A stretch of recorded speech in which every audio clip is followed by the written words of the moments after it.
ന്യൂഡൽഹിയിലെ ജന്തർ മന്ദറിൽ നീറ്റ് പരീക്ഷാ ക്രമക്കേടിനെതിരെ cockroach Janata party നടത്തിയ പ്രതിഷേധ പന്തൽ പോലീസ് പൊളിച്ചു നീക്കി.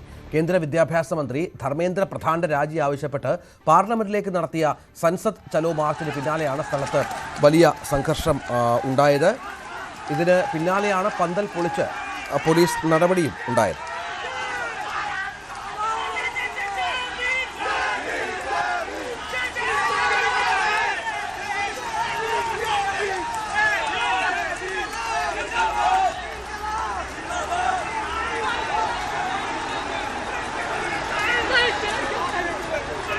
വി വിനോദ് വിവരങ്ങളുമായി ചേരും. വിനോദ്, കഴിഞ്ഞ കുറേ ദിവസങ്ങളായി നടക്കുന്ന സമരം ഇന്ന് പാർലമെന്റ് മാർച്ചടക്കം പ്രഖ്യാപിച്ചിരുന്നു.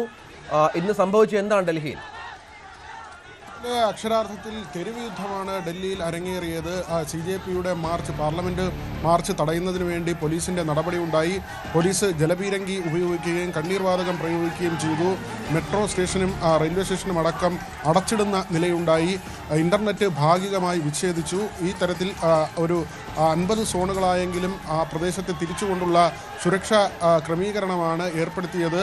വലിയ തോതിൽ യുവാക്കൾ ഈ റാലിയിലേക്ക് വരുന്നൊരു സാഹചര്യം ഉണ്ടായിരുന്നു. അത് തടയുന്നതിന് വേണ്ടി പോലീസിൻ്റെ ഭാഗത്ത് നടപടിയുണ്ടായി. അതിനപ്പുറത്തേക്കാണ് പിന്നീട് പോലീസിൻ്റെ നേരിട്ടുള്ള നടപടിയിലേക്ക് കാര്യങ്ങൾ എത്തിയത്. ഇതിന് പിന്നാലെ CJP നേതാക്കൾ JP നദ്ദയുമായി ചർച്ച നടത്തിയിരുന്നു. ഈ സമരം അവസാനിപ്പിക്കണമെന്ന ആവശ്യമാണ് കേന്ദ്ര സർക്കാർ മുന്നോട്ട് വെച്ചത്. പക്ഷേ ഇവർ ധർമ്മേന്ദ്ര പ്രധാന്റെ രാജി ഉൾപ്പെടെ ഉള്ള കാര്യങ്ങൾ എഴുതി നൽകി, അവരുടെ ആവശ്യങ്ങൾ എഴുതി നൽകുകയായിരുന്നു.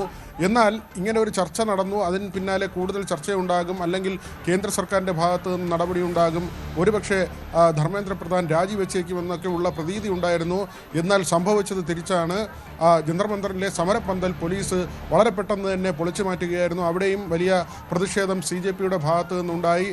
ഇപ്പോൾ നമ്മൾ നേരത്തെ ഈ സമരത്തിൻ്റെ ഒരു ആദ്യഘട്ടത്തിൽ കണ്ടതുപോലെ അല്ല, കൂടുതൽ സംഘടനകൾ, അതായത് പ്രതിപക്ഷ സംഘടനകൾ ഈ സമരത്തിന് അനുകൂലമായി രംഗത്ത് വരുന്നൊരു സാഹചര്യം ഉണ്ടായിരുന്നു. കോൺഗ്രസൊക്കെ ഒരു ഘട്ടം വരെ മാറി നിന്നതാണ്. എന്നാൽ ഇപ്പോൾ കോൺഗ്രസൊക്കെ ഔദ്യോഗികമായി തന്നെ ഈ സമരത്തെ പിന്തുണച്ചുകൊണ്ട് രംഗത്ത് വന്നിട്ടുണ്ട്. കേരളത്തിൽ നിന്ന് DYFIയും SFIയും ഉൾപ്പെടെയുള്ള സംഘടനകൾ ഈ സമരത്തിൻ്റെ ഭാഗമായി ഇപ്പോൾ കേന്ദ്ര സർക്കാരിനെതിരെ സമരം ചെയ്യുന്നുണ്ട്.